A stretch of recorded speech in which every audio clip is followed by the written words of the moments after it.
Hello, everyone. Thanks for joining us today. I'm Dee Dee Lageson, Executive Secretary for the Committee on the Present Danger China. We appreciate your interest in our weekly webinars in which we expose and analyze the Chinese Communist Party's unrestricted warfare against America and the free world, and the help being provided to the CCP in waging that warfare by captured U.S. elites. We encourage you to visit presentdangerchina.org for information on new programs, access to videos of our past webinars, and tons of other very valuable content. Please subscribe to our Substack at Present Danger China and follow us on X at CPD China. Our moderator today is Frank Gaffney. Frank is the president for the Institute for the American Future, vice chair of the Committee on the Present Danger China, and host of Securing America on Real America's Voice Network. Welcome, everyone, to this edition of our weekly webinar series sponsored by the Committee on the Present Danger China, aimed at exposing and, we hope, informing and arousing the American people against the folks that I'm talking about exposing, namely the Chinese Communist Party and the various forms of warfare in which it has engaged against our country here in the United States for decades, specifically unrestricted warfare. More recently, since May of 2019, they have had a declared people's war against us as well. And our committee is concerned that we may find ourselves in the not too distant future facing another form of warfare, the old-fashioned kind, the shooting form at the hands of the Chinese Communist Party. Our purpose today is to talk about, what you might think of as the canary in the mine shaft for one of the most, I think, audacious forms of unrestricted warfare practiced by the Chinese communists, namely political warfare in America, a form of transnational repression that is quite common in China, of course, especially against a particularly high priority target for the CCP. That would be the Falun Gong community. We'll hear more about them, their beliefs, their practices, and why it is that the Chinese communists perceive them to be such a threat to the regime of Xi Jinping and to the party itself and its hold over the people of China. We're going to talk, though, as well about what the Chinese communists are doing inside the United States to repress, to suppress, to oppress the Falun Gong practitioners in America and several enterprises they are associated with, notably what I believe is the best newspaper in the United States, the Epoch Times. One of our guests has a variant on its pronunciation, which is perhaps explained by him being Canadian, so we are accustomed to that. We'll talk more about that in a moment. But NTD, a terrific news television network operated by the Falun Gong team, and of course, an extraordinary cultural contribution. That would be Shen Yun, a dance company that is, well, regarded in the manner that is most demonstrative of the high regard in which they're held by people all over the world, namely sold out performances on every continent, I think, perhaps excepting Antarctica. But they are very much, all of these elements of the Falun Gong community in the United States are being subjected to the kinds of political warfare that is a hallmark of our mortal enemy, as well as that of freedom-loving people the world over, namely the Chinese Communist Party. We're going to talk about kind of the background to all of this, the feedstock, if you will, of what the Chinese communists are doing to the people who practice Falun Gong inside China, how their antipathy is manifested in the most ghoulish of ways against those people in those communities, and set the stage for what we're going to discover is being done right here in the United States by the perpetrators of such crimes against humanity to, again, people of the Falun Gong faith. Jan Jekielek is our first speaker. He is the Canadian.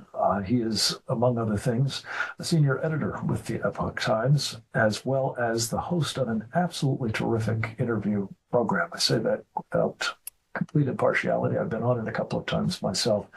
American Thought Leaders is, I think, one of the best television interview programs in the world. And thanks to Jan, who's got to his credit some 1,000 of these interviews.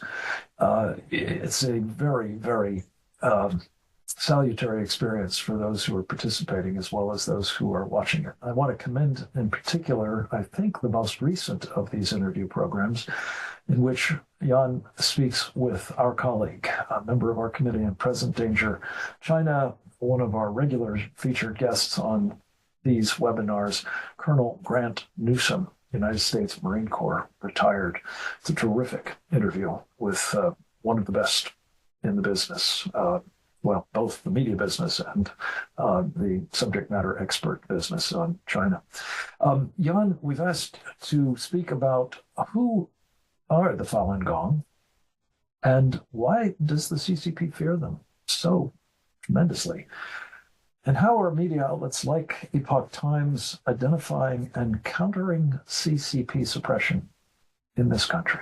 Jan, it's great to have you with us. Welcome. Thank you for your help in putting this program together, and over to you. And I'm honored to be here with all of you today. You know, the Epoch Times, and yes, I do pronounce it a little bit differently, but we're for freedom of we're for many freedoms at Epoch Times. We're also for freedom of pronunciation, as I'll have you know. The Epoch Times was actually founded by Chinese Americans back in 2000, and a number of them were Falun Gong practitioners. They had come over from communist China after 1989, after the Tiananmen Square massacre ended the student movement. They're pretty smart folks. They ended up at Georgia Tech doing different things. But in 1999, the Chinese regime turned against a very, very popular spiritual discipline in China called Falun Gong, which you've mentioned. And this was actually kind of a remarkable movement in China in the 90s. Okay. Specifically, there are these traditional methods that people were going back to, right? Under communist China, all these traditional things were suppressed, but the health system had collapsed and people were going back to traditional methods. And the most popular of them was Falun Gong. Mind, body, spirit connected together. So you were, on the one hand, you were doing these exercises to benefit your body. There were teachings that you were learning, and there was this spiritual component. And the idea is all of this worked together, and people basically took to it by the millions, and had these remarkable health benefits. People were getting awards from the government in some places. This is the kind of thing they did in China, right, for lowering the healthcare costs in the various regions that they were. By the end of the 90s, it was 70 to 100 million people that were doing it. And as this movement grew towards the end, the government, specifically the dictator at the time, Jiang Zemin, was taking a very close look at this. He was, first of all, it grew larger than the Communist Party, right? And the Communist parties anywhere don't like any particular competition. And there's also a lot of evidence that Jiang himself was actually quite jealous of Li Hongzhi, who's the founder or master or teacher, people use different terms for this, of the discipline. And basically in 1999 decided to outlaw it and essentially eradicate it, to use the terminology. And that didn't mean, to use his terminology, that didn't mean that it was kill everybody or something like that. It meant re-educate, transform, force them to renounce their faith. Okay. And this turned, of course, millions of people suddenly became illegal. And the whole kind of system in China got basically focused on, the whole security system focused on doing this to this very, very large group of people. Millions of people were put in the labor camps. And, for quite some time, the Falun Gong I'll describe a little bit how it works in a moment, but they responded by just viewing this as a colossal mistake by the government and just trying to appeal quite extensively to various local offices in Beijing, where the traditional place where these sorts of appeals would be made. But they basically were met with no response, only greater persecution. And so the thing about Falun Gong, it's based on truthfulness, compassion, forbearance. These are the core principles. The truthfulness part weighs very heavily into what we do at the Epoch Times, right? This is, but to make a long story short, it's not something that works very well in a communist structure. Okay, there's this element of very strong emphasis on individual agency. I'm just going to explain my basic understanding of. There aren't a lot of rules. There's voluminous teachings written by Li Hongzhi, but there aren't a lot of rules. The rules might be something like this. I jotted down a few things for myself. The teacher is not, or the master is not the boss. He's a spiritual guide. There's no worship in there. There's no tithing. There's no collection of funds. Okay. There's no hierarchy, actually. Every practitioner is basically is on their own spiritual journey and is accountable to the teachings themselves. There's no roster of practitioners. It's also nonviolent. But the combination of all of this, right, and effectively the way I read it, is it basically created this movement of huge individual agency in a communist culture, which tries to basically get rid of that. And in a sense, right, and of course this wasn't the intent of Falun Gong in the first place, but it became kind of an existential issue for the Chinese regime because people were thinking for themselves. And when they were challenged, they would say, well, truthfulness, I have to be truthful. The sky isn't blue. You're a Communist Party. You're demanding me to say that the sky is green, but it's not. It's actually blue. And and they also turned to be very, very difficult to re-educate. It turned out that way. So this what initially John believed would be a very quick suppression and elimination turned out to be this prolonged, now 25 years, attack on the Falun Gong. And what Jiang created without having realized that was possibly the largest single civil disobedience movement in the world. Okay, from what we understand, there's something like 200,000 underground printing sites where people create materials explaining the truth about communism and also the truth about Falun Gong, and go out individual millions of people going around China, giving out flyers, giving out DVDs, talking to people one-on-one. We're good, decent people. We're not these terrible things that the government says they are. And so here's how this connects back to the Epoch Times, okay? At the beginning in 1999, if you ever want to eradicate a group of people, what you have to do is you have to demonize them. And this has been seen repeatedly throughout history. So there was this huge propaganda. That propaganda came to America, and these Chinese Americans in Atlanta, Georgia said to themselves, you know what? We can counter this. We have the First Amendment here. And the Epoch Times was born and started reporting truthfully on China in Chinese, very quickly in English. And some years, later, the English edition actually eclipsed the Chinese edition, which is still the largest independent language media, Chinese language media in the world. And, going in through firewall busting technology, censorship busting technologies into communist China, very popular. But the English edition, it basically became the dominant one. And by 2018, we ended up in this unusual situation where, there was this issue of a Steele dossier, something that later become called Russiagate. And the idea was that the presidential candidate and then the president, indeed, Donald Trump, was a Russian agent, right? That was the narrative. And it was just a preposterous narrative on its face. And Epoch Times, we reported on this honestly, but that was a rarity. A whole lot of media in America just decided to run with these, with a little bit of digging, you figured out that these were, preposterous, false narratives. We reported on it honestly, and of course, on the one hand, became very popular among people who were truth-seeking, and also gained a lot of antipathy from the people that wanted to believe that narrative, or it was politically expedient for them to believe it and forward it.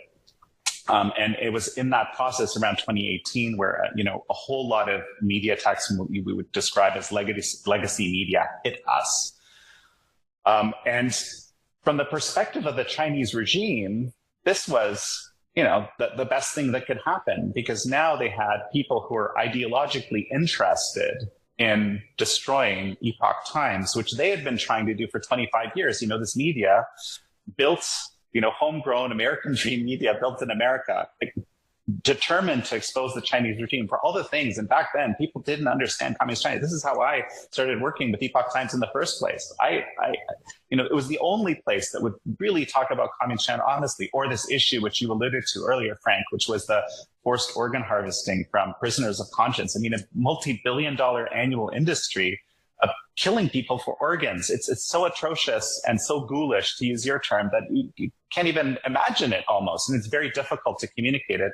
Of course, we started reporting on that back in 2006 when we realized it was real after, a lot of in-depth research was done on that. So the Chinese regime found its fellow travelers, people who were, happy to see Epoch Times destroyed or limited.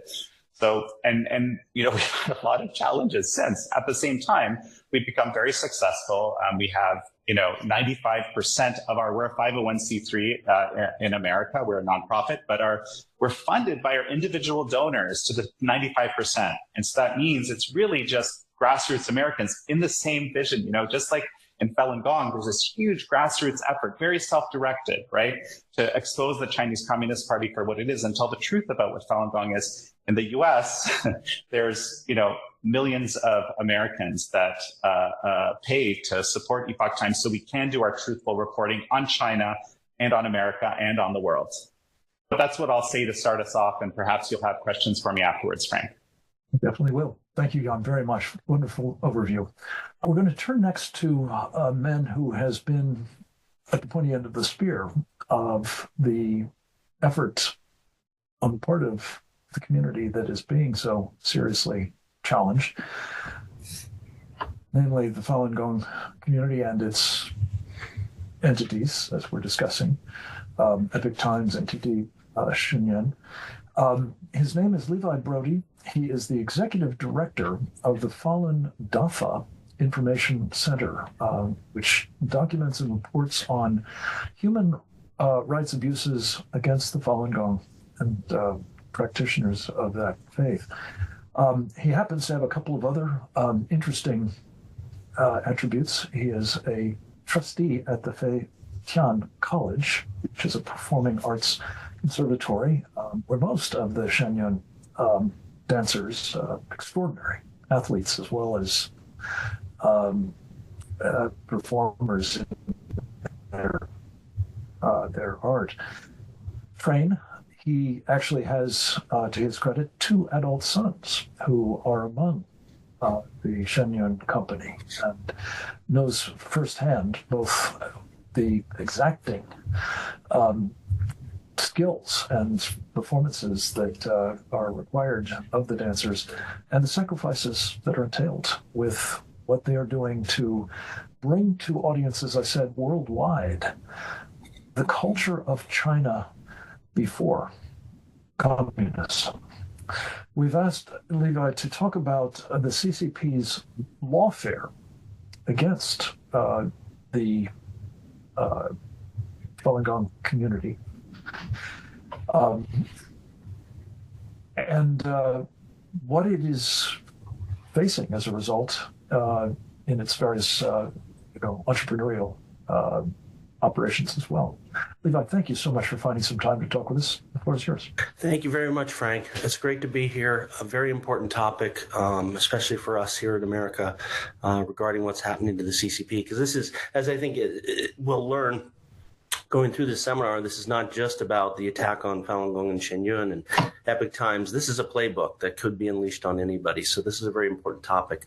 So looking at the lawfare, look, the day the persecution of Falun Gong started back in July 1999, there was transnational repression. Now, we didn't even know what that term was at the time, but we had people who had apartments being broken into in New York City, death threats. People had to leave New York City. Volunteers with the Falun Gong community had to leave. We were told by authorities shortly after that assassins had been sent out from China.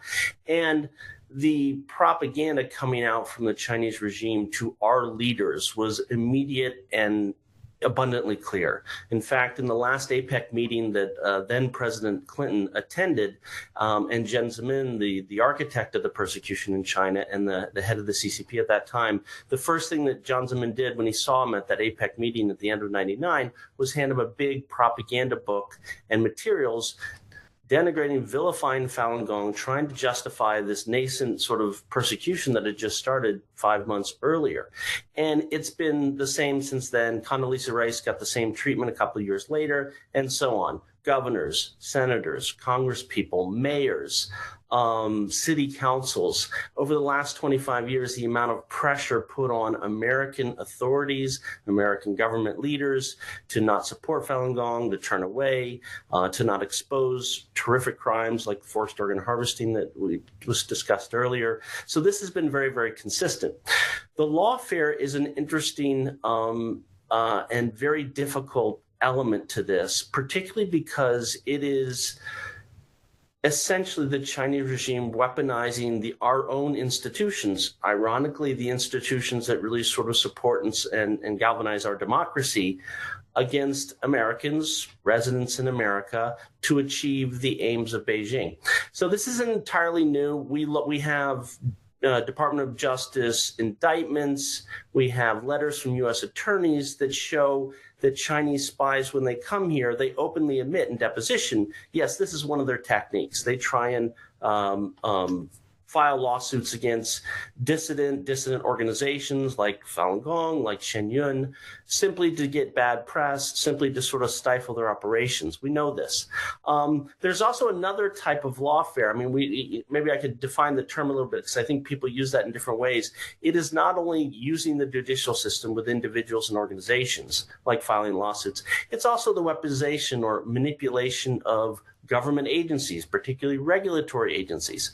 And so while we know these Chinese spies and proxies for Beijing have been utilizing our court system in this manner, we also know they approach our government agencies. In fact, just probably a little over a year and a half ago, 2 Chinese spies were apprehended by the FBI in a sting operation. They were caught trying to bribe what they thought was the IRS to open up an investigation to remove the nonprofit status of Shen Yun. Luckily, the FBI apprehended them, sentenced them. And so you do see this, and we've seen similar type of behavior, pressure by Beijing proxies being put on other sort of regulatory agencies to go after Falun Gong and Shen Yun. And so we know this occurs. We know these lawsuits are being filed, these agencies, they're attempting to weaponize them. But by and large, it's failed. Yes, they were able to drum up some bad press, but in terms of the lawsuits they tried to file, those have all been dismissed. The latest were dismissed with prejudice. The 2 guys that tried to bribe the IRS, obviously those guys wound up in jail.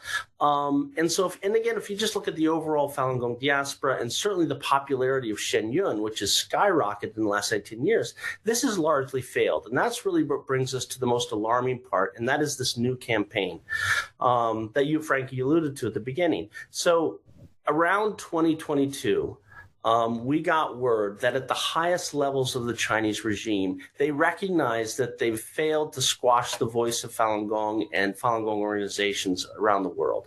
And they needed to up their game. And they needed to do that particularly by weaponizing Western institutions, which they had dabbled in before, against groups like Shen Yun, so that it would trigger investigations for the government. It would entice legacy media to write salacious stories against us. It would turn Americans against Falun Gong and Shen Yun.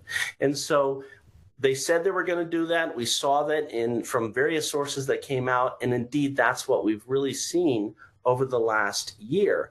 And I think the New York Times articles, the series of hit pieces they've done, 10 plus and counting at this point, is a real example of how a story can be packaged by Beijing proxies and pitched to the media, and perhaps latch on to or take advantage of an ideological motivation there, or other types of motivations, certainly perhaps business motivations, and really weaponize an institution like the New York Times to target Shen Yun. And that's really what we've seen. And we've started to see that in other areas too. And I think what's disturbing about this is it doesn't take a lot of digging to detect the sort of the fingerprints of Beijing. And I'll give you an example. I mean, a core set of the interviewees featured in the New York Times articles have public ties to the Chinese government. I mean, they openly talk about it in podcasts and on their social media page. None of this is disclosed in the articles against Shen Yun by the New York Times. And so there's clear and obvious evidence that this is part of this campaign, and yet none of that is disclosed to readers. And you could say the same thing again with the lawsuits. For example, Shen Yun is facing a civil lawsuit, and the plaintiff herself is a foreign national, again, with known ties to the Chinese government. And that person yet is able to, it seems, weaponize our judicial system to come after Shen Yun. And I think what's particularly troubling me as a father is they've really turned night into day. I mean, my experience when my sons first came to the school, I mean, we weren't initially looking for necessarily dance per se. I was looking for a place that would sort of give them a great education, a place that would turn to some of the more traditional methods, learn the classics, do something like classical Chinese dance, which is great for the mind, body, and spirit. It's great for getting the kids off the couch and really teaching them hard work and diligence and camaraderie. And that's really something I've seen my sons sort of, one of the benefits they've gotten is they've really found their bonded brothers of this. So this is a wonderful institution for young people, and yet they've turned this into some sort of, the accusations are this constitutes abuse of young people or exploitation of young people, which is the very opposite of what our experience has been, and really the opposite of all their friends and everything I've seen. And so this is a alarming manifestation of weaponizing American institutions against Americans. And it's particularly troubling, I'd say, for going after Falun Gong and Shen Yun, because, here Shen Yun was forged 5 or 6 years into the persecution. And it's really an entity aimed at, let's show the world how wonderful China was without communism. Let's show the world the real tyranny of the CCP. They're putting that on the stage for people to see all around the world, millions each year. And that's a message that the CCP really doesn't want to see. And what we're seeing now is their ability to weaponize, whether it's mainstream media, regulatory agencies, to go after Shen Yun and try and shut it down. And that's a real danger, because this is a playbook. As I mentioned at the opening of my remarks, this playbook can be deployed against any individual or organization that Beijing doesn't like. And indeed, I think that's one of the big concerns, is we're looking at a national security threat is the bottom line. So I'll end it there, and we can take up any questions in the Q&A. Wonderful. Levi, thank you very much. This is, again, I think particularly your last point, made once before, actually, but opening and concluding point, this is much bigger than what is being done to this relatively small and highly targeted faith community. This is a playbook, as you say, that has really ominous implications for every American, should they find themselves in the crosshairs of the Chinese Communist Party, possibly very literally. We're going to drill down a little bit further on how the Chinese are using other techniques, some of them including threats of violence, if not actual violent actions, against Shen Yun, this marvelous dance company. And I just want to say, full disclosure, I've had the privilege of witnessing the spectacle that they are putting on, again, in major venues like the Kennedy Center here in Washington last week, all over the world, spreading insights into what a magnificent culture China had before the Chinese Communist Party under Mao Zedong deliberately tried to expunge that culture, that remarkable multi-millennium history. We're going to hear next from a man who, if you have seen the company in action, you may well have seen as its MC. His name is Lishai Lemish. He has been the master of ceremonies going back to the very beginning of the company in 2006. And we've asked him to talk about the power of Shen Yun, the threats that have been made against its performers, and the various sorts of disruptions of its programs and venues, all of which I think now fit into this playbook of repression, transnational, inside our United States of America. Lishai, it's very good to have you with us, sir. The floor is yours. Thank you, Frank. And it's great to be here.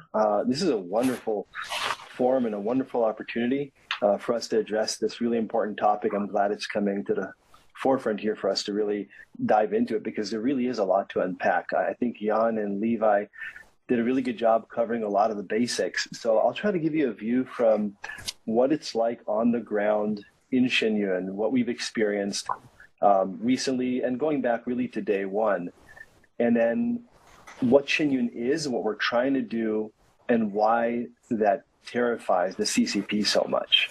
So 2 weeks ago, we were at the Kennedy Center setting up for our first performance. And midway through the morning, you might have seen this on the news, the fire alarm goes off. We're evacuated from the building. We're told this is not a drill. And it turns out that the Kennedy Center received a bomb threat, specifically targeting Shen Yun Performing Arts.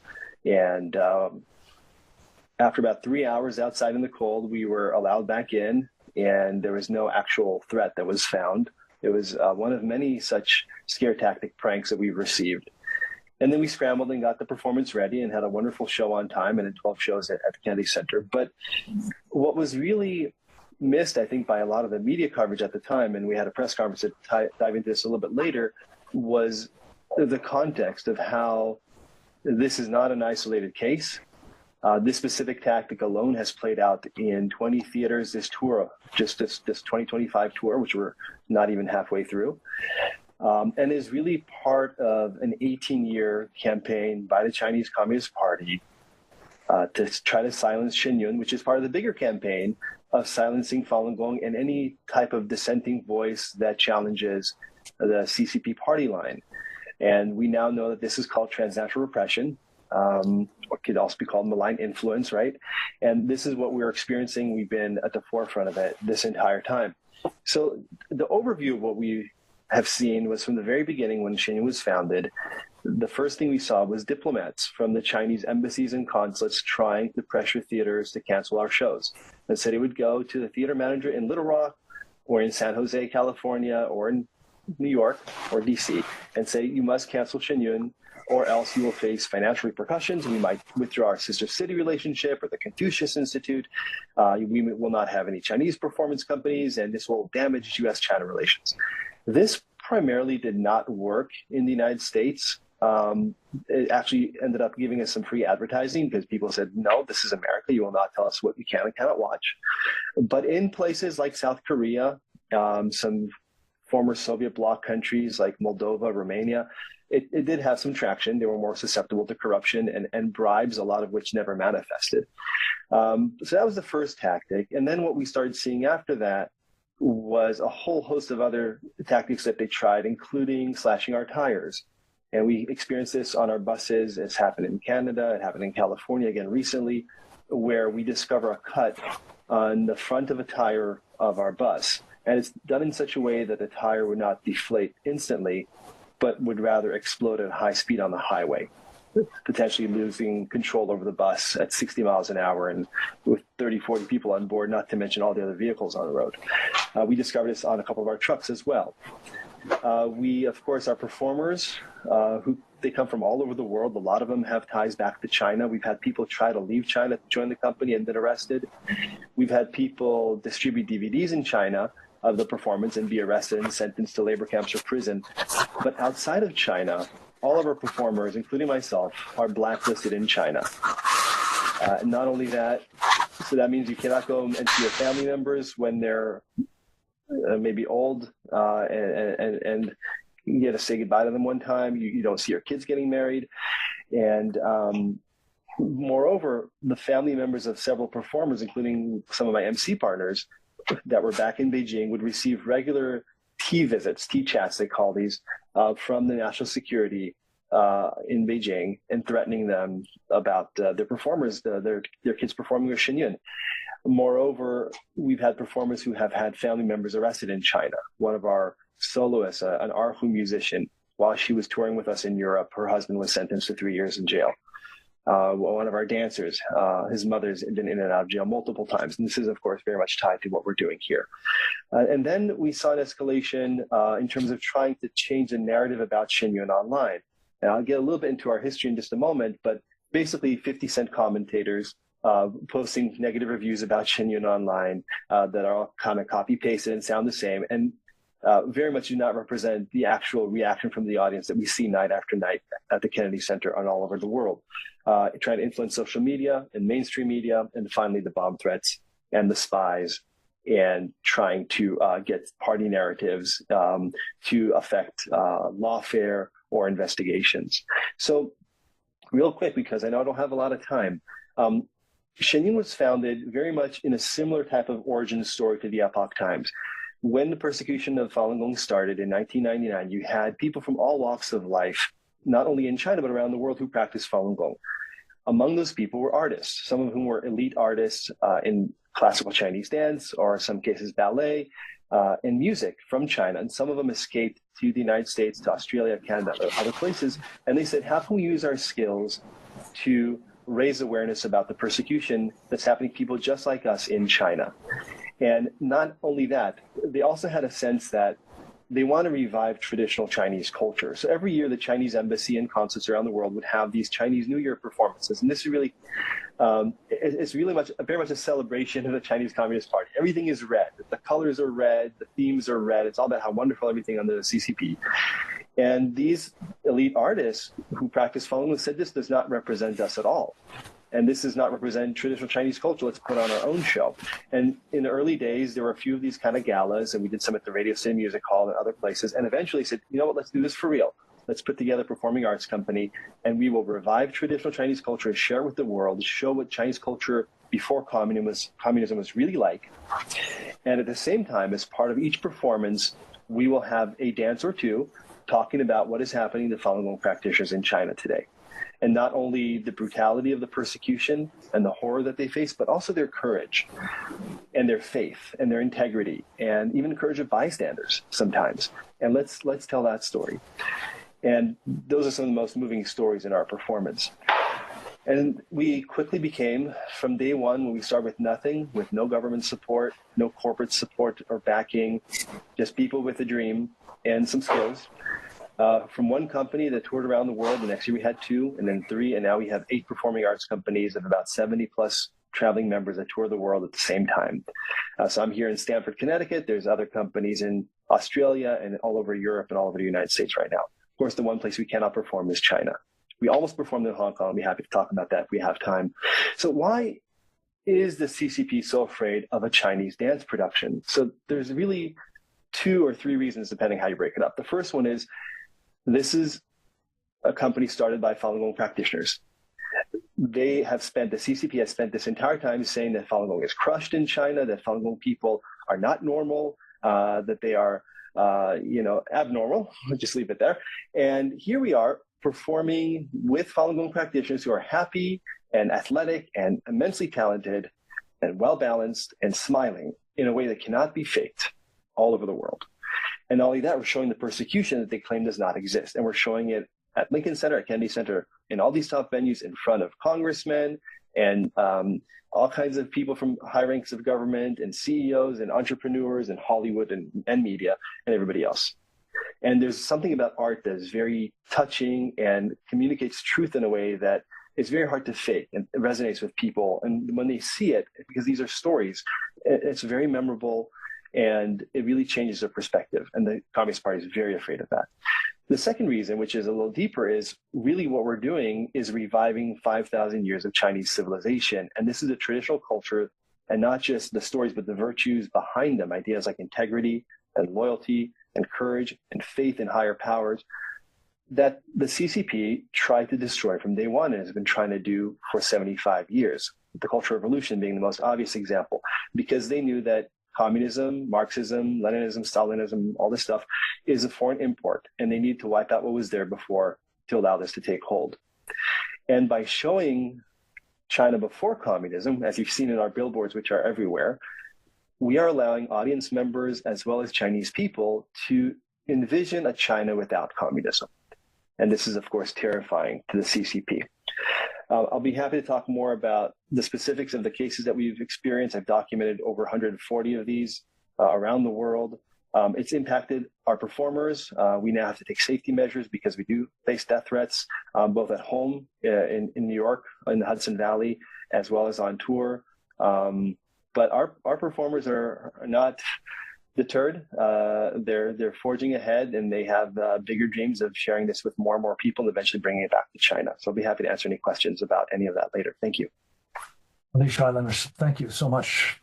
Very compelling overview of what's happening to this remarkable dance company. We're going to hear next from a woman who has been responsible in the Department of State of the United States and in private life for advocating on behalf of international religious freedom. She's a force of nature, I think it's fair to say, a woman who acted as an Assistant Secretary of State for International Organizations Affairs. She has worked with the International Religious Freedom Ambassador and the bureaus that coordinate on, various nations' conduct with respect to religious freedom.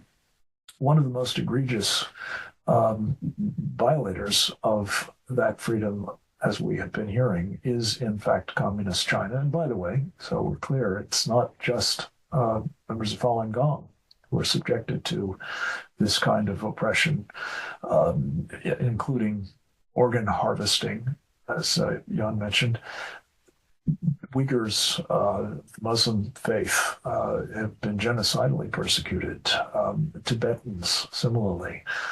Buddhist Christians, of course, also, unfortunately, I'm sorry to say, with the, blessing, effectively, of Pope Francis, are routinely very, very seriously oppressed. But Pam Pryor has been passionate about people of faith and their travails, irrespective of which particular religious tradition they follow. And I'm delighted that she was able to join us, unfortunately not in person, but by a video that she provided yesterday. And this topic is, broadly speaking, Chinese transnational repression as an example of Xi Jinping's intolerance for religious freedom, and why it is utterly unacceptable that that is being practiced by the Chinese Communist Party here in America. Let's go to the video with Pam Pryor. I remember my first stint in the International Religious Freedom Office. Cardinal Shen came to see me. And it was shortly after that that he was imprisoned by the Chinese just for his faith.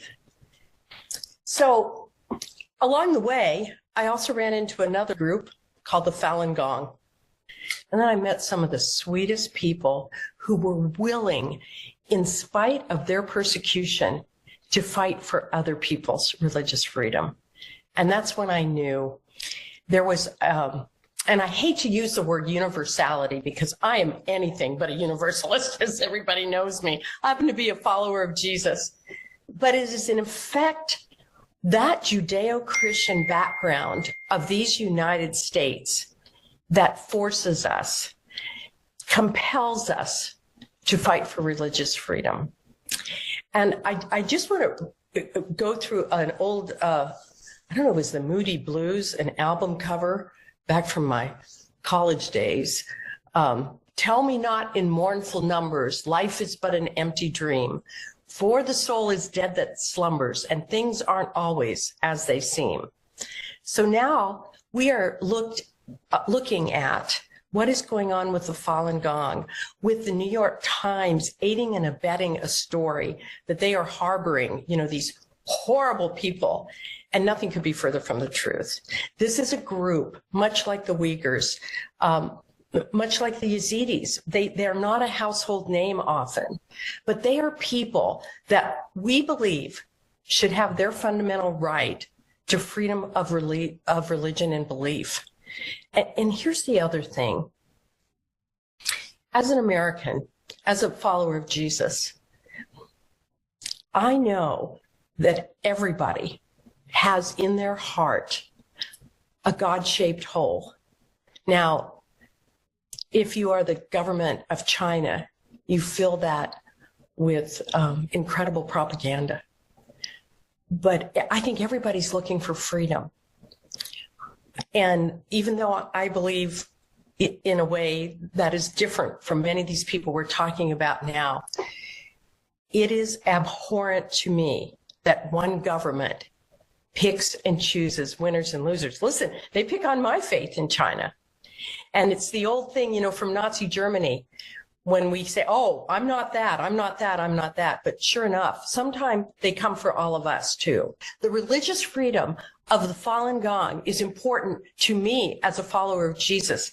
Though I live in the land of the free and the home of the brave, and thank you now to a new president, we may see more of that. I just think we want to be on the side of fighting for that First Amendment. So important that our founders put it in the first part of the First Amendment, our freedom of assembly, of religion, of speech. And that's why I just think it's so important that we still turn around and say to Xi Jinping, no, not on our watch, not now, not ever. You cannot treat human beings the way you have, whether you are harvesting them or, their word, disappearing people. That's just not right.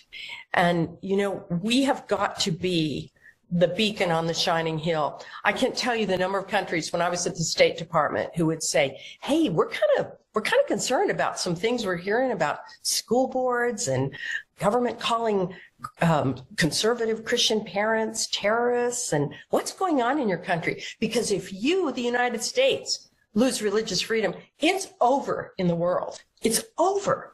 So we have to be really vigilant. And right now, while our sisters and brothers in this faith called Falun Gong right now need us, I think we need to stand in the breach for them.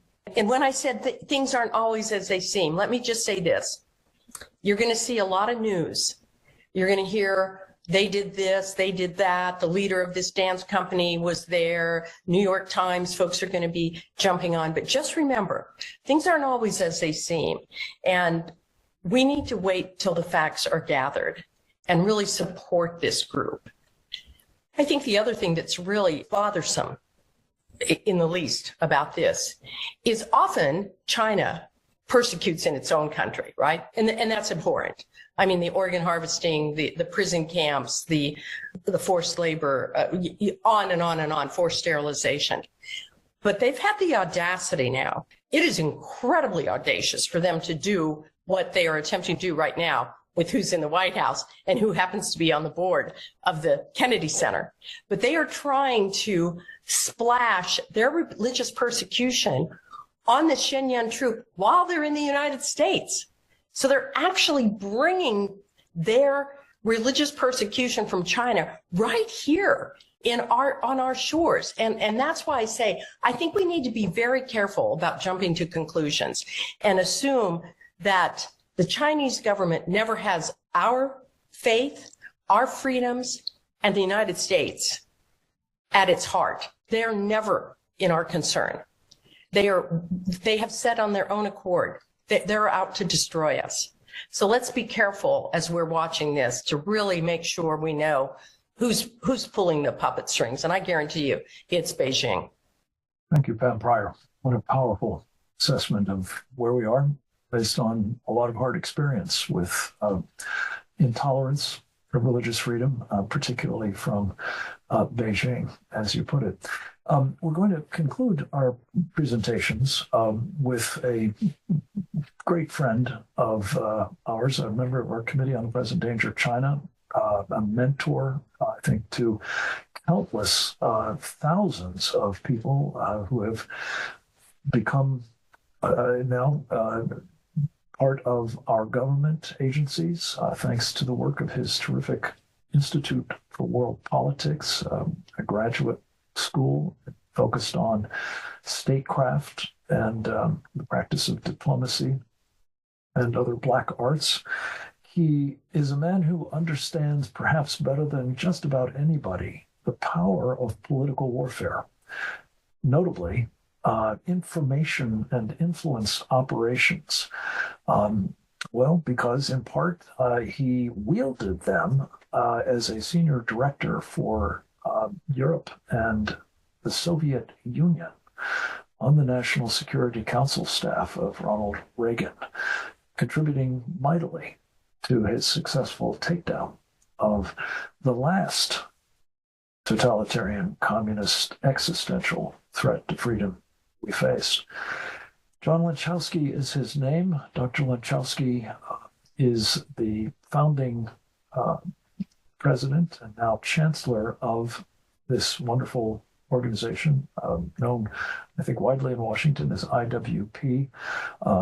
He has been writing and teaching and otherwise illuminating the Chinese threat for decades. And we couldn't be more pleased to have him with us to sort of wrap up what we've heard, to speak, with the authority he brings to these topics, about the transnational character of this repression by people adept at both political warfare and influence operations, namely the Chinese Communist Party.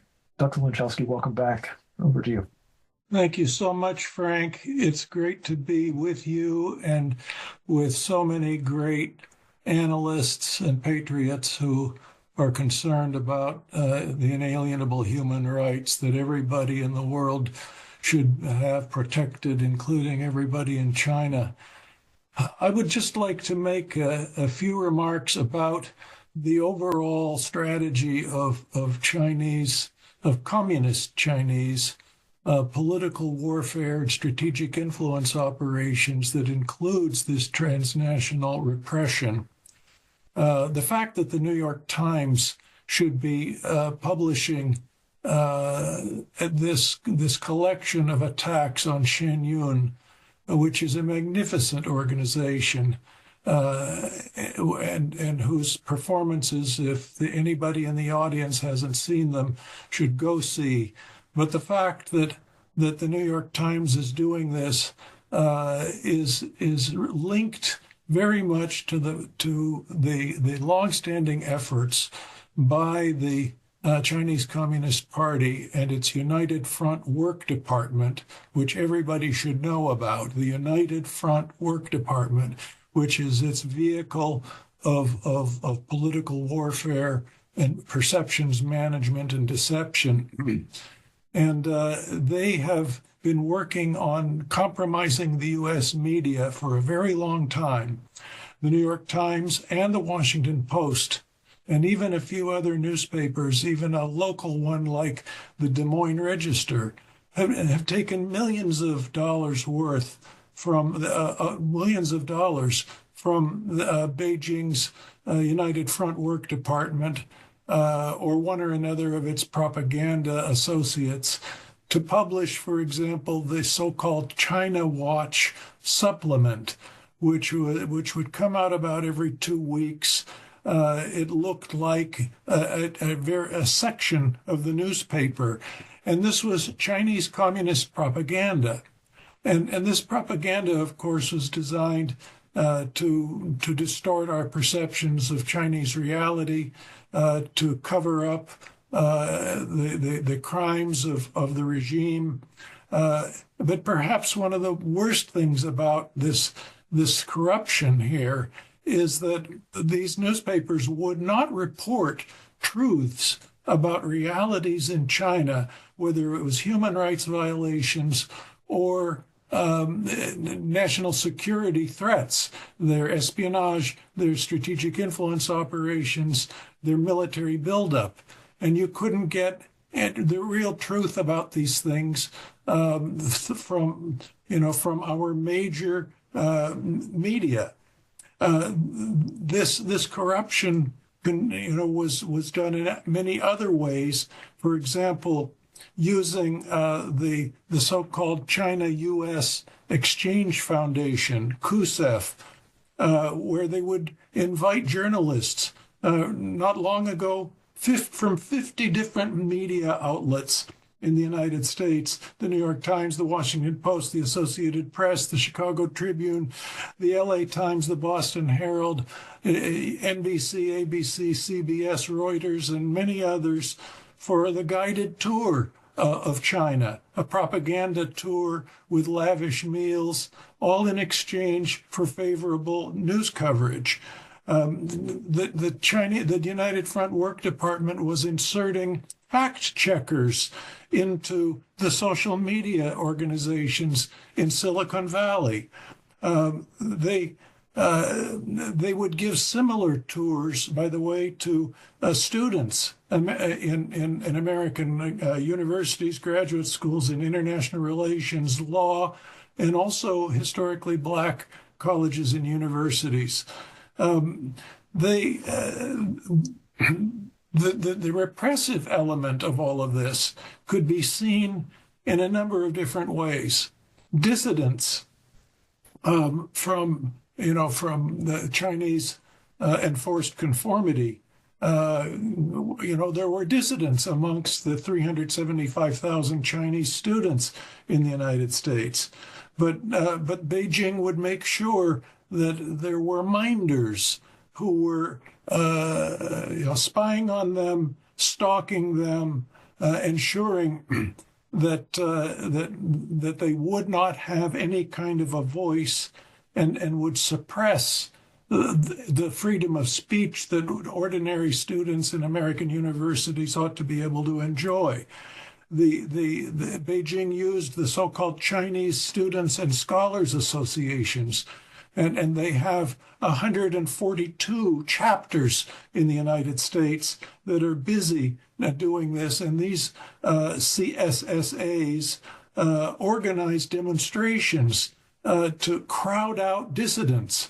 So if, for example, there is if Xi Jinping comes to the Bay Area for a summit meeting, a crowd of anti-communist Chinese Americans, including students, would try to greet him with protest signs and so on, but then they would be harassed and crowded out by a gang of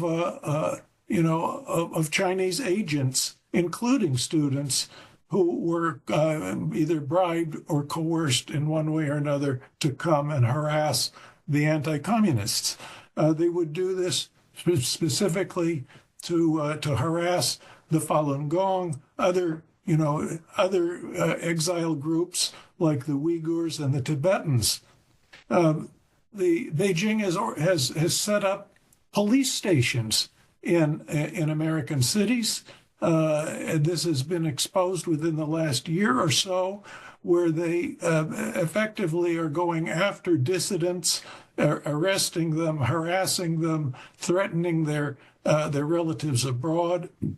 Now, China uses, the communist China also uses the so-called hometown associations, which work on influencing the Chinese American community to exploit identity politics and mobilize them, against the dissident groups. The Chinese intelligence service, the MSS, rewards and threatens Chinese students to become informants on dissidents amongst the other students on American campuses. The United Front Work Department has another subsidiary called the Overseas Chinese Affairs Office, which is set up, amongst other things, to track dissidents.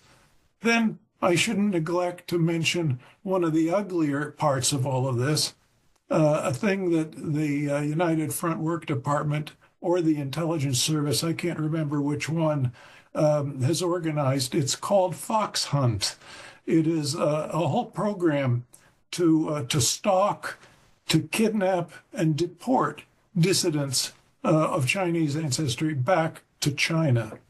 And then, of course, so much of this is targeted on dissidents and Chinese dissidents and Falun Gong members here in the United States, but they do other things to harass Americans who are in solidarity with the cause of human rights in China, such as the few U.S. scholars who haven't been silenced, either by bribery in one way or another, denying visas. For example, if you don't write things, if you write things that Beijing doesn't like, they will deny you a visa to come and visit China. And so you can't go and travel to the country of your expertise. And so American scholars have learned of China, have learned how to observe what I call the 4 taboos. The 4 taboos are: don't write about Chinese human rights violations, their military buildup, their espionage, or their strategic influence operations. And so easily a majority of sinologists in our think tanks and universities censor themselves about these things. The same thing happened amongst the Sovietologists during the Cold War. And so those remaining scholars who will talk about these things sometimes get targeted. Their email accounts are frozen. They're subjected to cyber hacking and other kind of cyber harassment. So this is just the tip of an iceberg of the overall efforts to try to influence people in this country, influencing American politicians, contributing to their campaigns, investing in targeted congressional districts in order to be able to influence a congressman. Chinese agents even show up at PTA meetings. They have neutralized Hollywood by restricting the number of American films that can make it into the Chinese market, and they've gotten Hollywood to censor itself about any truths about China.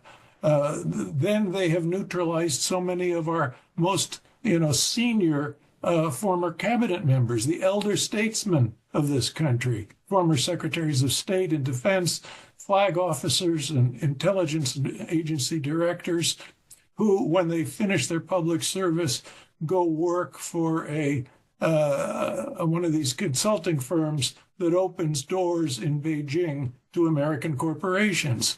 The result is that they're getting all their money effectively, indirectly, from Beijing. They are on Beijing's payroll. Some of them are actually have served on the boards of front companies of the People's Liberation Army, so-called People's Liberation Army, which I should note is not a national army; it's a communist army.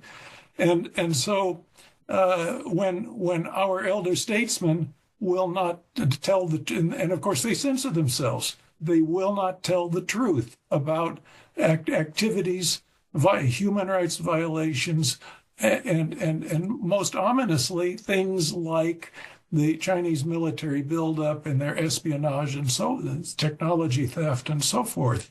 So when major things happen, like the development of hypersonic missiles or a fractional orbital bombardment system, or other advances that the Chinese Communist Party has made in the military realm, our eminence grises will not tell the truth and will not say this is a threat to America and the world.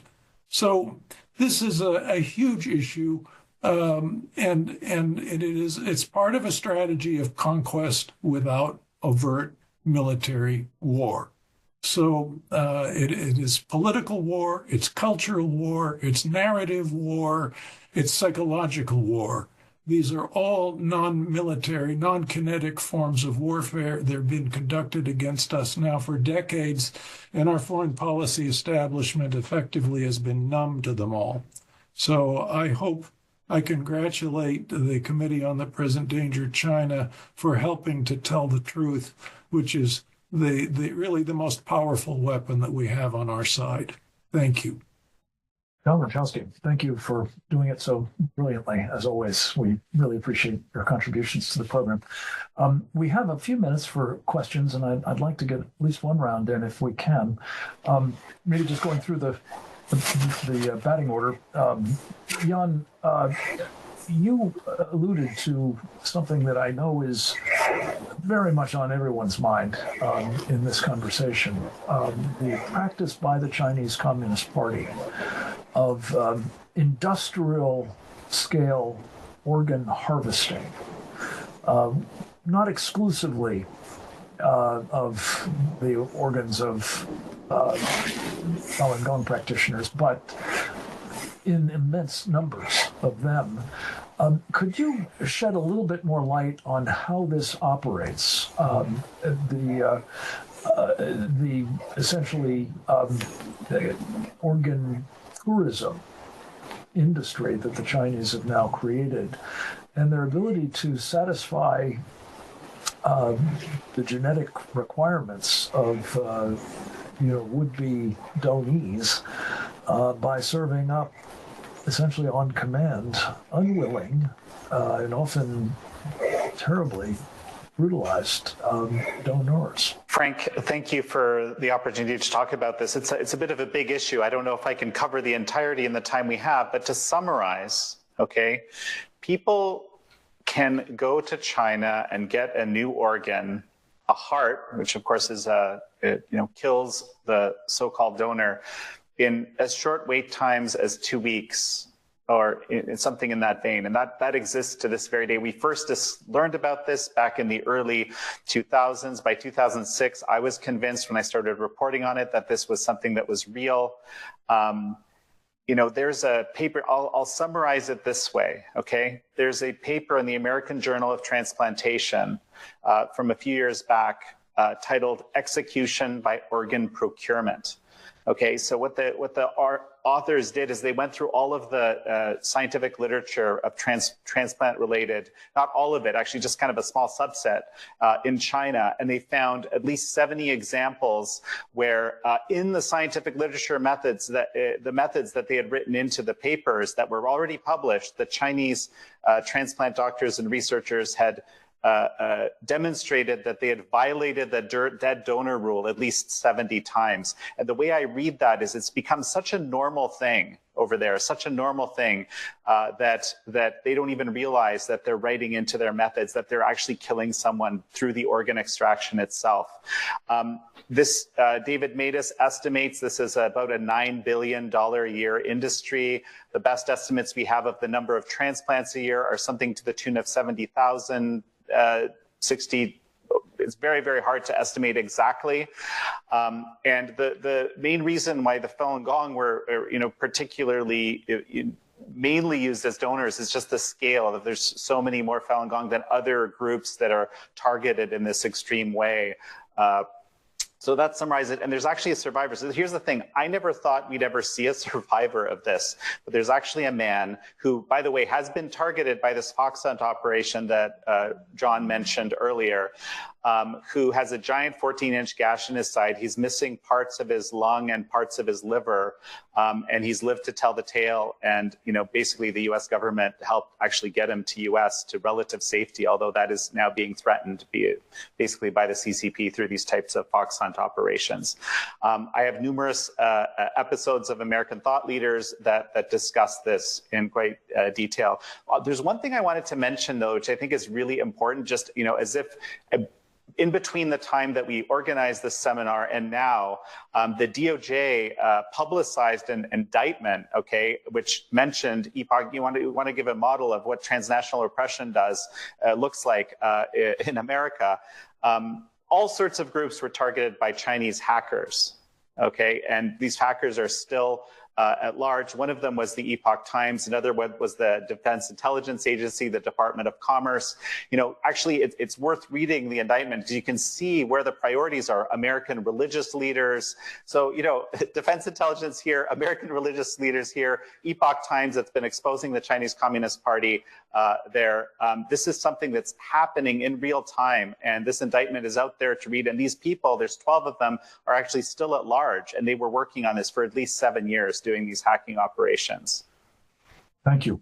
We both use the term ghoulish, but the degree to which this is being done, to hundreds of thousands of people in China. And the Chinese Communist Party is benefiting financially, massively, from doing this to political prisoners or Uyghurs or others. Is just utterly despicable. And I think it should be a prosecutable offense. I know that there was a prestigious group out of the United Kingdom that investigated this thoroughly and I think came to the same conclusion. And I appreciate so much both what you've said about this and what you've reported on it and American thought leaders and what Epoch Times has done to chronicle all of it as well. Jan. Senator Cruz and Representative Perry have introduced Falun Gong protection. We introduced the Falun Gong Protection Act, which focuses on basically getting the U.S. government to censure these people who are involved in this. It's the first type of federal legislation of its kind, and it's just being introduced as we speak. So the U.S. government is I believe, taking this seriously, and I hope every single representative and senator can get behind it. Levi, you touched on something that I find fascinating, and would ask you to elaborate on it if you can. There is apparently a familial tie between one of the reporters who's been writing for the New York Times these hit pieces on Shen Yun, and I guess the Falun Gong sort of more generally in America, to an operative of the United Front Work Department, the entity that I think has been handsomely profiled, in effect, or at least the results of its efforts by John Lachowski. Can you elaborate a little bit on that? Because it does say a lot about, as Pam, I think, put it, who are the puppet masters here? Sure, I can. In fact, there's a lot of red flags if you look at of this nature. If you look at the reporting of the New York Times and the people involved, I think what you're referring to, and I'll credit actually the Epoch Times with some groundbreaking reporting on this, is they simply found that one of the lead authors of the attack pieces against Shen Yun, who is ethnically Chinese, her father held a scholar's position in a scholars organization that is directly under the United Front organization. And if I remember from the Epoch Times piece that I read about this, when this was first exposed, and they showed a screenshot of the website that showed his position in this whole area, he then immediately removed it. And so you can no longer see that. Luckily, the Epoch Times screenshotted that. And so there is a connection there. There's also with her, another red flag is that she was with the China team for at least 6 months. And it seems, looking on the timeline, the moment she landed back in the United States, the thing that she's now doing is going after Shen Yun. That investigation started right there. And I think the last thing I'd point out is... Could you just elaborate? What do you mean she was on the China team? Sure. So the New York Times China team, essentially. Yeah, I apologize. I should. The New York Times China team that does the report that covers China and focuses on China. I believe she's a reporter from the New York area, the DC area. She had gone and joined the China team, the New York Times China team, and she was reporting there for 6 months, immediately prior to returning to the United States, and then focusing on this piece against Shen Yun. Forgive me, I just wanted to make sure I wasn't confusing that with being on the China team. No, sir. The larger sense of the word. You had one final point you wanted to make. Again, kudos to the Epoch Times. They had a breaking story this morning that shows a whole series of X accounts were just taken down by X because they were apparently falsified accounts or disingenuous accounts whose sole purpose was to amplify the New York Times articles against Shen Yun. And I guess the folks at X saw that they were indeed disingenuous or fake accounts, and they take them down. But I think this is the one thing I hope someone at the New York Times is doing, is that these articles are achieving the propaganda goals of Beijing. And that should cause a great amount of concern, an audit, an internal investigation. And this is just another example showing you that you've got these, it seems, social media-based Beijing proxies going out all over X, trying to amplify the damage of these New York Times articles against Shen Yun, and it turns out they're fake and they've all been taken down. And that's breaking news that just came out of the Epoch Times today. Perfect. Thank you. Speaking of the Epoch Times, I received my print edition copy. We subscribe to what I consider, as I said, the best paper in the country. Just yesterday, and lo and behold, prominently featured in the opinion section was a very powerful article by Li Shai, and it I think was so evocative because you spoke directly to the experience of people in the Shen Yun company in response to what's being done, including violent threats. I don't know if you mentioned this, rape, I think, among them, of course, the bomb threats and slash tires, threatening people's lives. Could you just amplify on a point that you made in this article about how these exquisitely skilled professionals are responding to this kind of oppression, very personal in their case, from China? Yeah, I think if you see these performers and you see them dancing on stage and the joy with which they perform, it's hard to imagine that they maybe right before the show got on a phone call to check on their relatives back in China, and if somebody came back from seeing the mom in prison, how she's doing, or that, in my case, for example, I had a show just the other day where I couldn't get hold of my wife to check on my kids, and I was, my mind started going places. We just got death threats targeting our kids.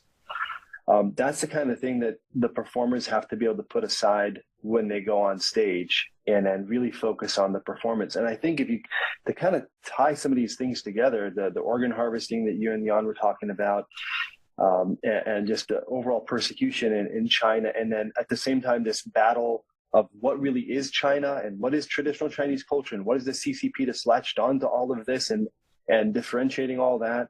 I think there's a sense of urgency for the performers. People are dying in China for their belief. People just like us on a daily basis. And here's the New York Times, which is supposed to be writing about that. It's supposed to be writing about millions of people being persecuted for meditating in a park and being killed for their organs. And not only are they not writing about that, they're nitpicking about how many hours we're working a day trying to expose this and trying to bring traditional Chinese culture. And the hope of the performance in a very, very complicated world, people see the performance and are uplifted and feel better about their purpose in life. This is their words on interviews that you can see online. And just there's a very strong sense of unfairness and injustice to all of this.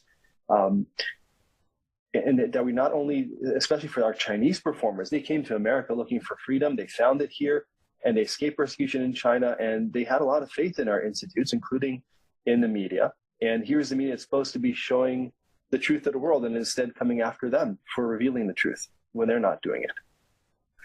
Thank you. And I commend all of our listeners. Li Shai's article in the Epoch Times is one of the best written and, as I say, most compelling I've ever seen on certainly the power of freedom and what I have come to call the phenomenon of foreign-born American patriots who actually understand better than most of us who had the privilege of being born here do.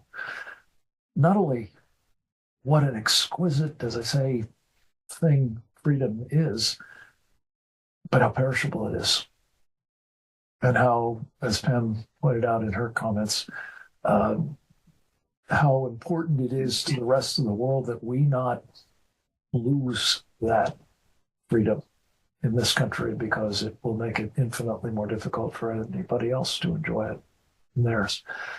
I wanted to conclude with just a special word of thanks to John Lanchowski, because in your usual elegant and comprehensive way, John, you made a point that we kind of started with, which is this is not somebody else's problem, what's being done to the Falun Gong community in this country, let alone in China.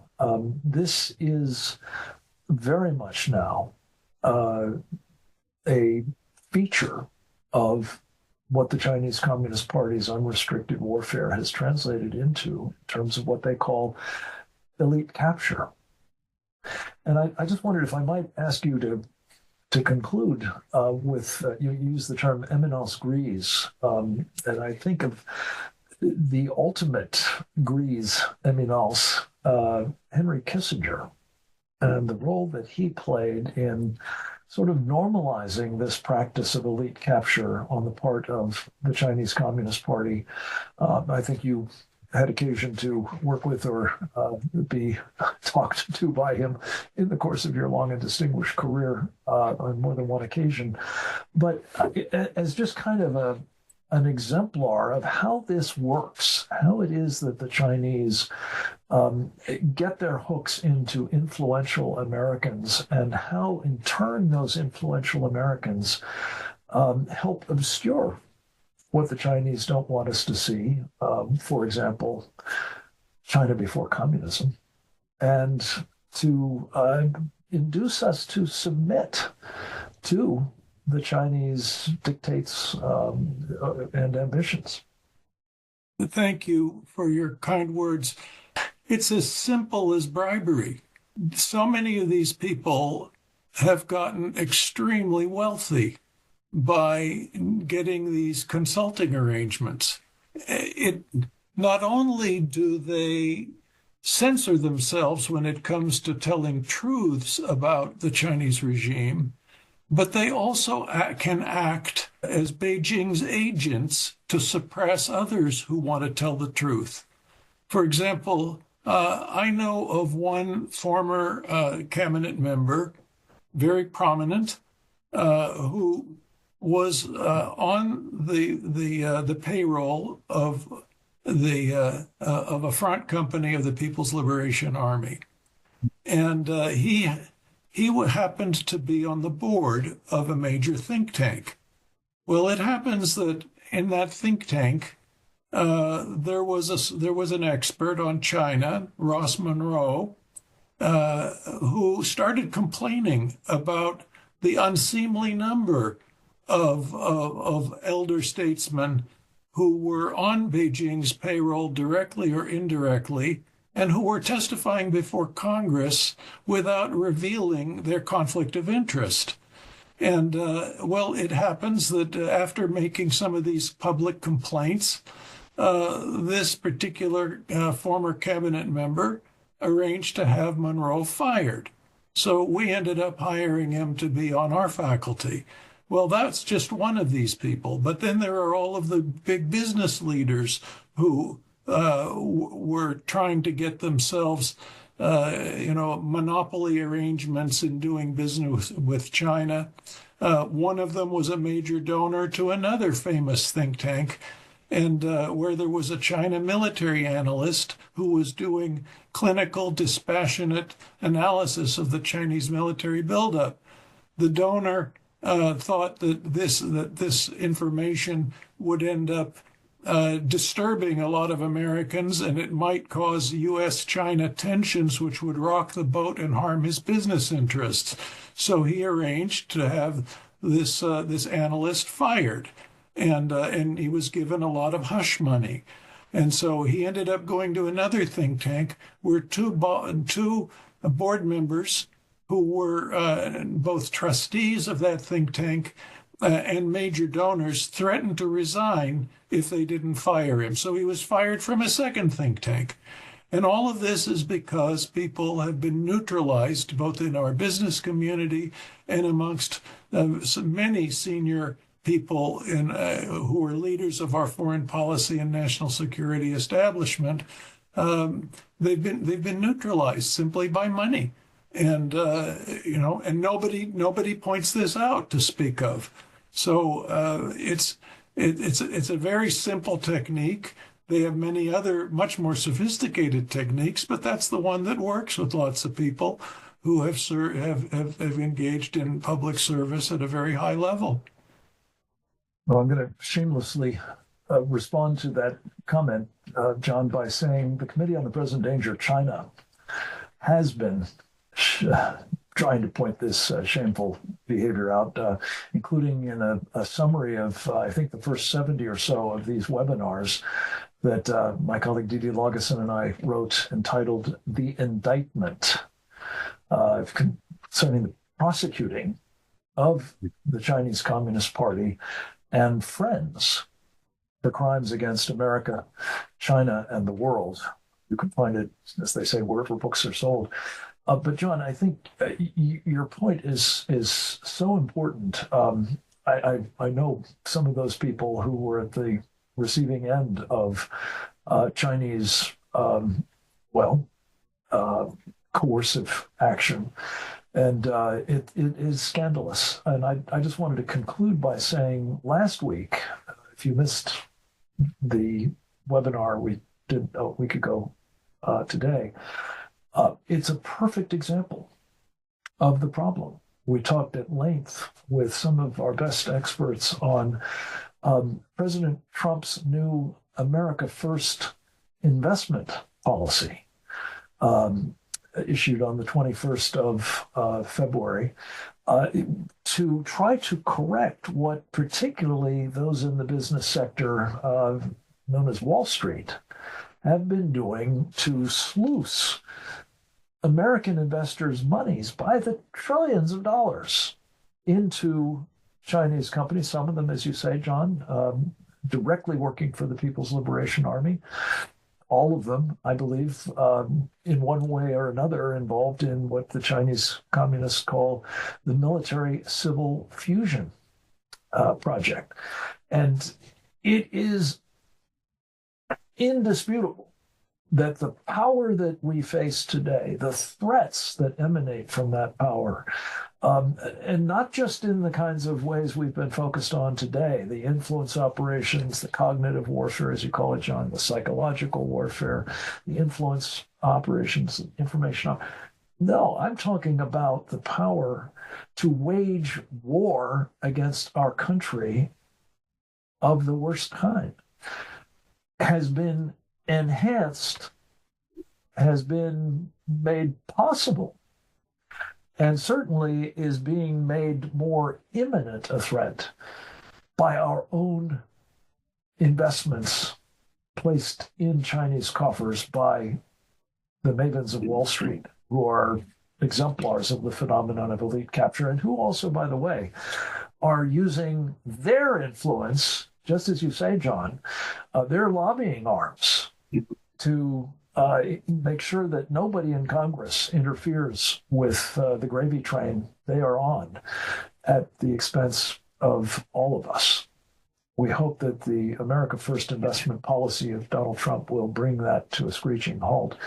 Let me just say in closing how much I appreciate the participation of people who know firsthand whereof they speak in connection with the oppression of our friends in the Falun Gong community. Jan Yakelakik,